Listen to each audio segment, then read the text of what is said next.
وزارة الدفاع الجمهورية العربية البطوشية أين تقع؟ في المناطق المحررة. زيد عاود. لا، في المناطق المحررة. مخيم الرابوني أين يقع؟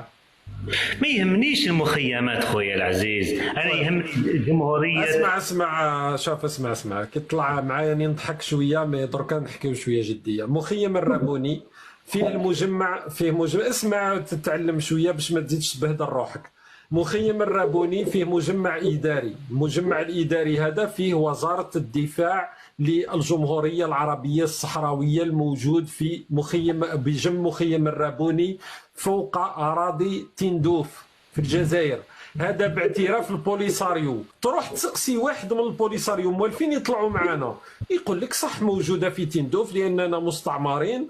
شوف، انا اثق فقط في النظام الجزائري في هذا الموضوع.